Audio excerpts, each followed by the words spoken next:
அது மட்டுமல்ல, என்னுடைய தாய் கிராமமான மோளையானூருக்கு பகுத்தறிவு பகலவன் தந்தை பெரியார் அவர்கள் வந்துள்ளார்கள்.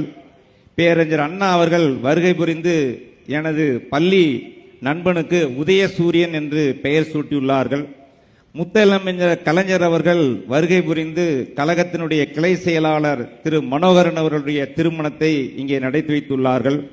மக்கள் திலகம் எம்ஜிஆர் அவர்கள் திராவிட முன்னேற்ற கழகத்தின் பொருளாளராக செயல்பட்டு வந்த பொழுது முன்னாள் சட்டமன்ற உறுப்பினர் திரு குப்புசாமி அவர்களுடைய திருமணத்தை நடத்தி வைத்துள்ளார்கள். பெருந்தலைவர் காமராஜர் அவர்களும் வருகை புரிந்துள்ளார்கள். 1949ஆம் ஆண்டு ஒருங்கிணைந்த சேலம் மாவட்டத்தில் தருமபுரி மாவட்டம் இருந்தபோது முதலில் அரூர் வட்டத்தில் திராவிட முன்னேற்ற கழகத்தின் முதல் கிளைக்கழகம் எங்களுடைய மோளையானூர் கிராமத்தில் தோன்றப்பட்டது என்பதை நான் பெருமைக்குரிய எடுத்து சொல்ல கடமைப்பட்டிருக்கிறேன்.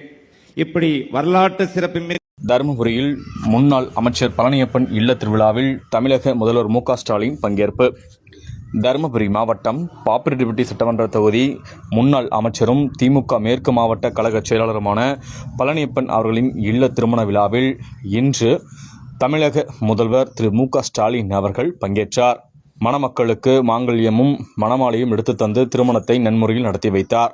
இந்த நிகழ்ச்சியில் விடுதலை சிறுத்தைகள் கட்சியின் தலைவர் தொல் திருமாவளவன் மற்றும் உழவர் நலன் மற்றும் வேளாண்மைத்துறை அமைச்சர் MRK பன்னீர்செல்வம் உட்பட பல முக்கிய அரசியல் கட்சிகளின் நிர்வாகிகள், பொறுப்பாளர்கள் மற்றும் திமுக கட்சி நிர்வாகிகள் என ஏராளமானோர் இந்த விழாவில் பங்கேற்றனர்.